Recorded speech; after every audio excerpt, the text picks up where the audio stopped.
O Evangelho de Marcos capítulo 12.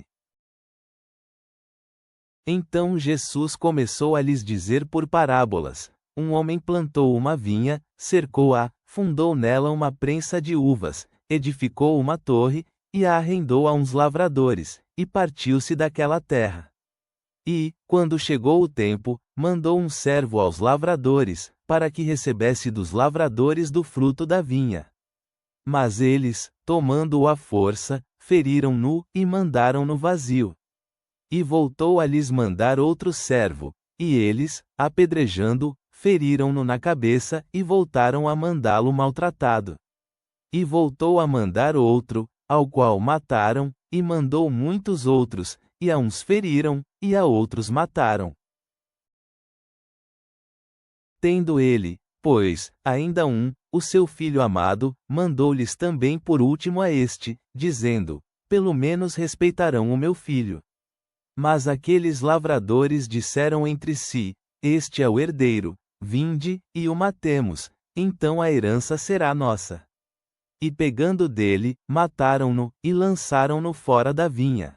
Que, pois, o senhor da vinha fará? Ele virá, destruirá aos lavradores, e dará a vinha a outros. Acaso ainda não lestes esta escritura? A pedra que os edificadores rejeitaram, esta foi feita por cabeça de esquina.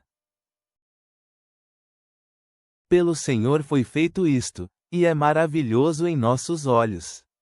E buscavam prendê-lo, mas temiam a multidão, porque entendiam que era contra eles que dizia aquela parábola. Então o deixaram e se retiraram.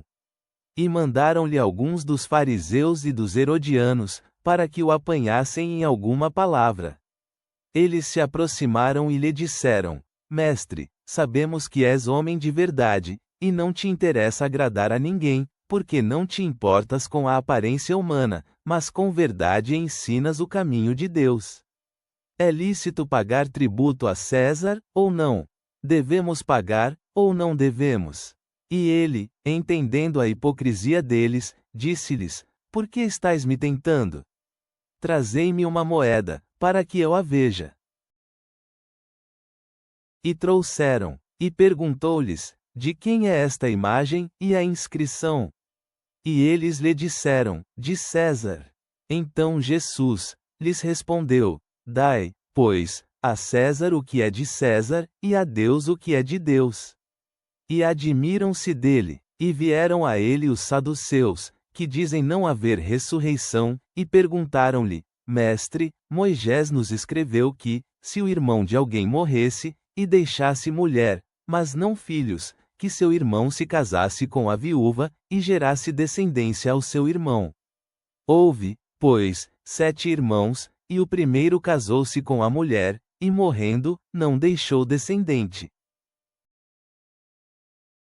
Casou-se com ela também o segundo, e morreu, e nem este deixou descendente, e o terceiro da mesma maneira. Os 7 casaram-se com ela, mas não deixaram descendente. Finalmente, depois de todos, morreu também a mulher. Na ressurreição, pois, quando ressuscitarem, ela será a mulher de qual deles? Porque os 7 a tiveram por mulher.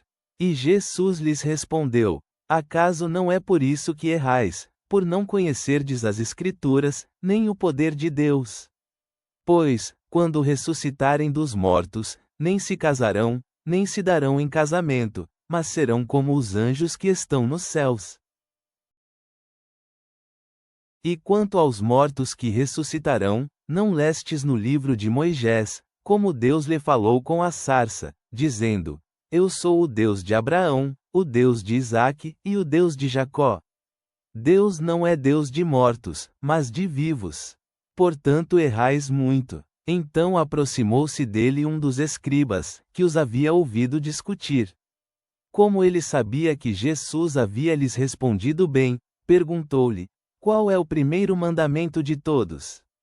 E Jesus lhe respondeu: o primeiro de todos os mandamentos é: ouve Israel, o Senhor nosso Deus é o único Senhor. Amarás, pois, ao Senhor teu Deus com todo o teu coração, com toda a tua alma, com todo o teu entendimento, e com todas as tuas forças. Este é o primeiro mandamento. E o segundo é semelhante: amarás ao teu próximo como a ti mesmo. Não há outro mandamento maior que estes. E o escriba lhe disse: Muito bem, mestre, com verdade disseste que há um só Deus, e não há outro além dele. E que amá-lo com todo o coração, com todo o entendimento, com toda a alma, e com todas as forças, e amar ao próximo como a si mesmo, é mais de que todos os holocaustos e sacrifícios. Jesus viu que ele havia respondido sabiamente, e disse-lhe: Não estás longe do reino de Deus. E ninguém mais ousou lhe perguntar. E Jesus respondia e dizia, enquanto ensinava no templo: Como os escribas dizem que o Cristo é filho de Davi. Porque o mesmo Davi disse pelo Espírito Santo: Disse o Senhor ao meu Senhor: Senta-te à minha direita, até que eu ponha os teus inimigos debaixo dos teus pés. Ora, se o próprio Davi o chama de Senhor, como, pois, sou eu filho? E a grande multidão o ouvia de boa vontade. E dizia-lhes em seu ensino: Cuidado com os escribas, que gostam de andar com roupas compridas, das saudações nas praças, das primeiras cadeiras nas sinagogas, e dos primeiros assentos nas ceias. Que devoram as casas das viúvas, com pretexto de longas orações.